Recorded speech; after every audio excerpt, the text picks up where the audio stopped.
सीता चूल्हे पर खाना बना रही है। गरीब सा घर है और सब लोग नीचे बैठकर खाना खा रहे हैं। चलो लड़कियों, अब खीखी बंद करो और खाना खा लो। सारा दिन दोनों लगी रहती है बहनें, बस हंसी ठिठोली में। अरे माँ, हम दोनों बहनें हैं, फिर भी आपको तकलीफ है हमारे बात करने से? नहीं तो क्या। माँ, आज आपने क्या बनाया खाने में? अब पनीर तो बनेगा नहीं इस घर में, तुम दोनों राजकुमारियों के लिए। वही बनाइए, भिंडी और रोटी खा लो सब। माँ, भिंडी रोटी तो ठीक है, लेकिन आपने क्यों बनाई? दीदी को बनाने को कहती ना, वो बहुत अच्छी भिंडी रोटी की सब्जी बनाती है। मुझे तो उनके हाथ की पसंद है भिंडी रोटी। अरे वो घर का काम भी तो करती है, खेत में अपने बाबा का हाथ भी बटाती है। अब मैं खाना बनाने के लिए भी उससे ही कह दूं? तुझे तो सारा दिन बस ये किताबें लेकर बैठना है, तू खुद क्यों नहीं बना लेती? माँ, मैं सिर्फ किताबें लेकर नहीं बैठती हूँ, इसे पढ़ाई करना कहते हैं। क्या फायदा ऐसी पढ़ाई का? जाना तो एक दिन तुम दोनों को ससुराल ही है, और वैसे भी हमारे पास इतने रुपए नहीं है जो तुम्हें पढ़ा सके, इसलिए अब ये सब शौक छोड़ दो तुम। अरे माँ, हमारी कविता पूरे गांव में पहला नंबर आई है, उसे पढ़ाई का शौक है तो करने दो ना। तू पढ़ कविता, मैंने कुछ पैसे जमा किए हैं, वो तो अपनी पढ़ाई में लगाना। अरे कोई जरूरत नहीं है उसे वो तेरी मेहनत के पैसे देने की, वो तू अपनी शादी के लिए बचा कर रख।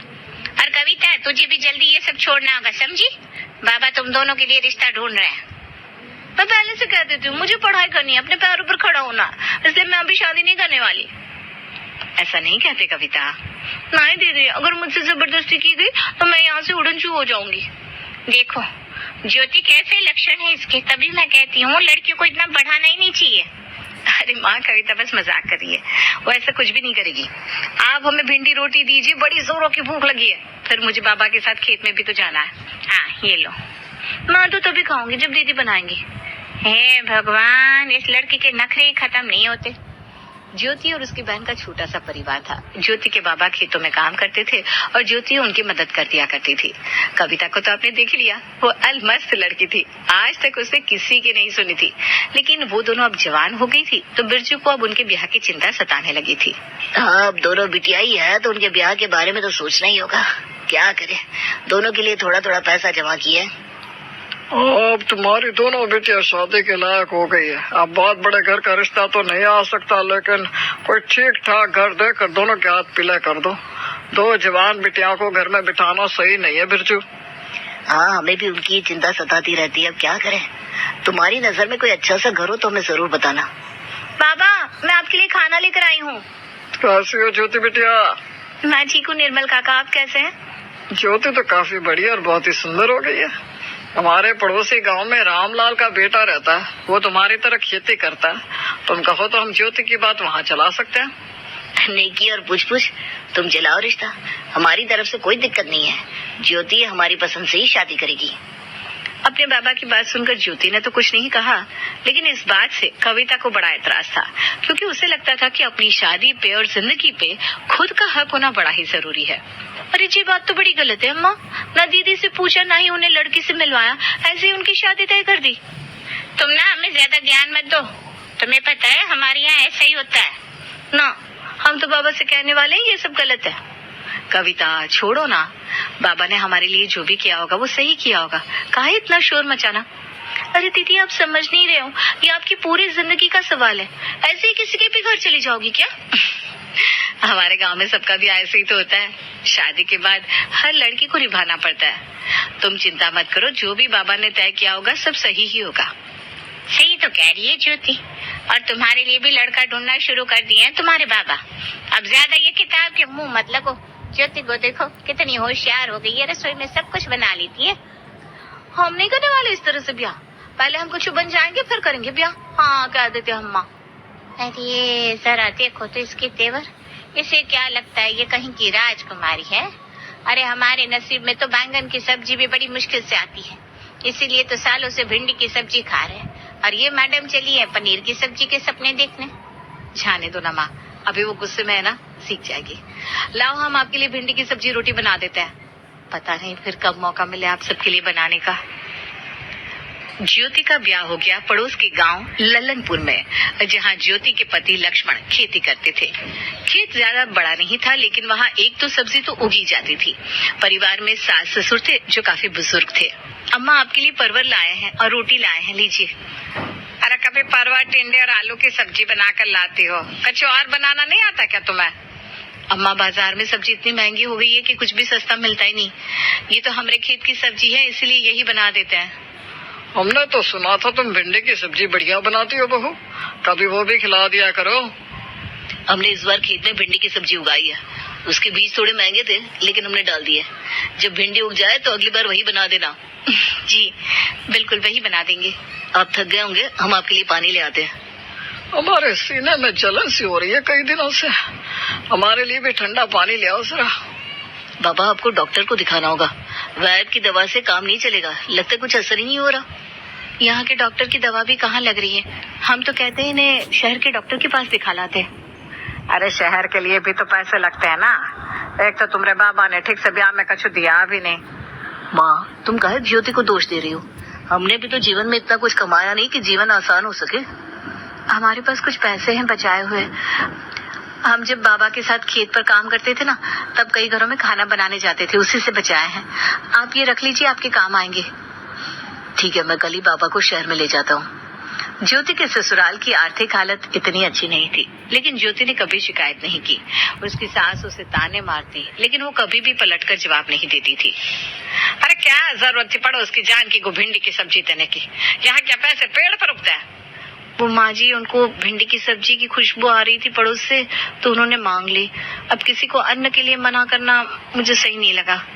वाह, तुम तो अन्नपूर्णा माता बनती जा रही हो। एक काम करो, भंडारा ही क्यों नहीं कर लेती? सबको फ्री में खाना खिलाती रहो। अम्मा, आप ऐसा क्यों कह रही हैं? एक कटोरी भिंडी की सब्जी तो दी है, वो भी हमारे खेत की उगाई हुई। क्या हो जाएगा? मेरा बेटा मेहनत करके सब्जियां उगाता है और तुम हो कि सबको मुफ्त की रोटियां देती रहती हो। देखो, मेरे घर में ऐसा बिल्कुल नहीं चलेगा। अरे किस बात पर इतनी बहस कर रही हो अम्मा? ये तेरी बीवी से कह दे, हमसे बिना पूछे कोई भी फैसला ना लिया करे। ठीक है अम्मा, हम आगे से ध्यान रखेंगे। तुम अम्मा की बातों पर ध्यान मत दो, कमरे में आओ, हमें तुम्हें कुछ बताना है। लक्ष्मण काफी गंभीर लग रहा था।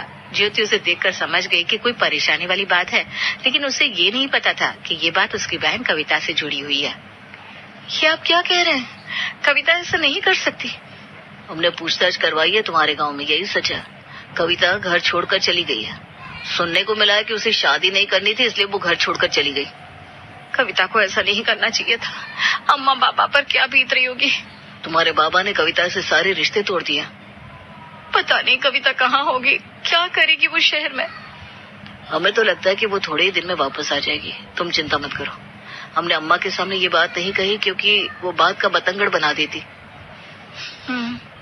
कविता हमसे तो बात कर लेती एक बार। पता नहीं कहाँ चली गई हमारी बहन। कविता घर छोड़कर भाग गई और उसके बाद ज्योति ने भी अपने मायके जाना कम कर दिया। अब तो उसके ससुराल की हालत और भी ज्यादा खराब हो गई थी।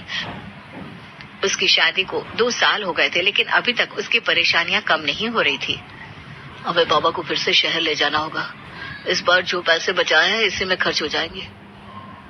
पता नहीं किसकी नजर लग गई है हमारे घर को, कोई काम नहीं बन रहा। अगर तू चला जाएगा तो खेत को कौन देखेगा बेटा?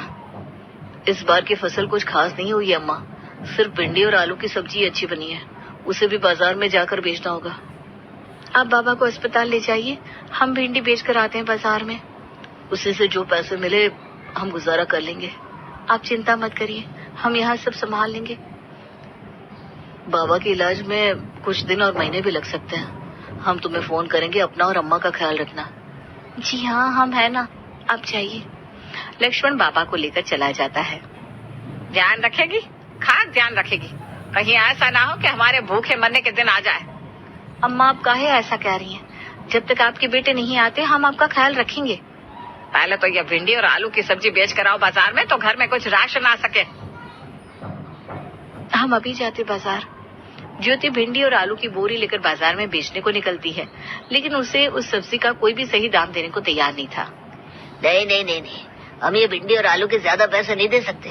अरे इनकी क्वालिटी भी इतनी अच्छी नहीं है। देखिए सेठ जी, हमारे पास जीने का बस यही सहारा है। आप हम पर कृपा कीजिए, इसका सही दाम लगाइए। हमने कहा ना, कोई भी इस बाजार में इसके ज्यादा पैसे नहीं देगा। ऐसा ही है तो इसे बनाकर खा क्यों नहीं लेती? जा यहाँ से, हमारा समय बर्बाद मत कर।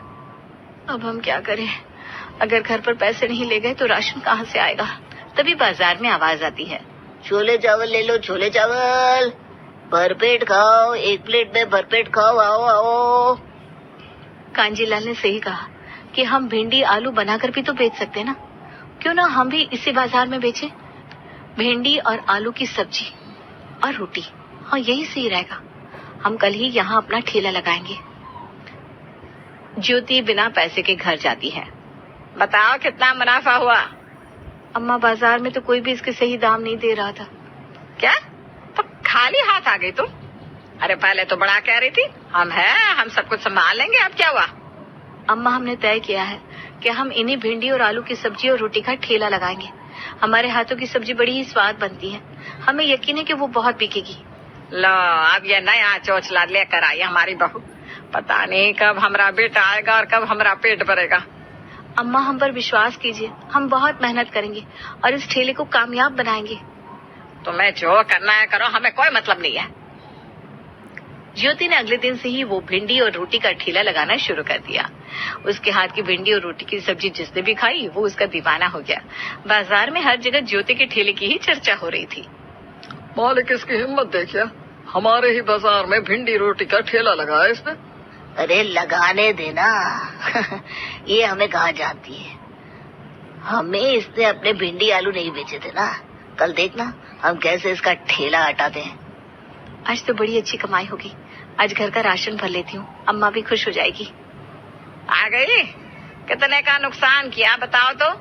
अरे अम्मा ये देखिए, आज हमारी अच्छी कमाई हुई है, इसलिए हम राशन भी ले आए हैं। हमने कहा था ना हम आपका ध्यान रखेंगे। देखिए हम अपना वादा पूरा कर रहे हैं। ठीक है, ज्यादा खुश होने की जरूरत नहीं है। चलो ये सब रसोई घर में रख दो। जी अम्मा, कल हम ज्यादा भिंडी और रोटी बनाएंगे जिससे ज्यादा कमाई होगी, देखिएगा आप। और थोड़े पैसे इनको भी भेज देंगे जिससे बाबा का इलाज भी जल्दी से हो जाएगा। कितना वक्त हो गया है लक्ष्मण को गए हुए, पता नहीं कैसे होंगे वो दोनों। आप चिंता मत करिए, हम जल्दी ही उनकी परेशानी भी दूर कर देंगे। हाँ ठीक है। अरे अब काहे हमें देख रही हो? खाना बना दिए, जाकर खा लो। कल सुबह ठेला भी लगाना है ना, जाओ। धन्यवाद अम्मा खाना बनाने के लिए। हम वादा करते हैं हम बहुत मेहनत करेंगे और आगे बढ़ेंगे। अरे अब जाओ, जाकर खाना खा लो।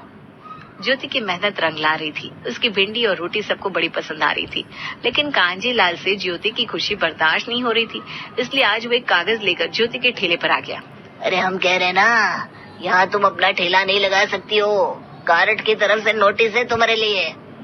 लेकिन हम यहाँ नहीं लगाएंगे तो कहाँ लगाएंगे मालिक? यहाँ ही बाजार में तो सब लोग आते हैं, गांव में हमारा ठेला चलेगा ही नहीं। हम पर रहम खाइए, हमें यहाँ पर ठेला लगाने दीजिए। अरे देखो, अगर तुम यहाँ से नहीं गई तो हम पुलिस को बुला लेंगे। हम आ गए हैं, बोलो क्या कहना है? अरे मैडम आप, मालिक ये नई एसपी साहिबा यहाँ अभी अभी पोस्टिंग हुई है इनकी। कविता तुम, क्या मसला है बताइए, क्यों हटवा रहे हैं इनका ठेला? दिखाइए कागज। अरे वो मैडम ये तो बस ये कागज तो नकली है। तुम यहाँ भोले भाले लोगों पर अत्याचार कर रहे हो। अरे नहीं, हम तो बस इन्हें ऐसे ही डरा रहे थे। तुमने औरतों को कमजोर समझ रखा है। तुम्हें लगता है कि हम कुछ नहीं कर सकते, लेकिन एक औरत अगर चाहे तो पूरा संसार चला सकती है। आज की बात, किसी भी औरत को तुमने डराया या धमकाया है तो हमसे बुरा कोई नहीं होगा। दीदी आपको यहाँ से कोई नहीं हटा सकता। दीदी? अरे मालिक ये तो इसकी बहन निकली। चलिए निकलिए यहाँ से। कविता तू इतनी बड़ी अफसर बन गई है। दीदी हम कहते थे ना हम कुछ न कुछ बन जाएंगे। हम उस दिन घर से इसीलिए भागे थे कि हम जिंदगी में कुछ बन जाएं, अम्मा बाबा को अच्छी जिंदगी दे। अब तो बाबा ने हमें अपना लिया है। लेकिन दीदी आप यहाँ कैसे? हमने जिंदगी में पढ़ाई को महत्व नहीं दिया, इसीलिए यहाँ भिंडी रोटी बेच रहे हैं। नहीं दीदी, कोई भी काम छोटा बड़ा नहीं होता। आपके हाथ की भिंडी रोटी तो इतनी स्वाद है कि पूछिए मत। आप यहाँ आराम से ठेला लगा सकती हैं दीदी। आज की बात आपको कोई भी परेशान नहीं करेगा, इसकी जिम्मेदारी हम लेते हैं। धन्यवाद। कविता ज्योति की जिंदगी में एक आशा की किरण की तरह आई थी। कविता ने कुछ पैसे डालकर ज्योति का ठेला बड़ा बनवा दिया, जहाँ अब लोगों के बैठने के लिए भी जगह बन गई थी। लक्ष्मण भी बाबा का इलाज करवाकर घर लौट आया और खेती में और ध्यान देने लगा।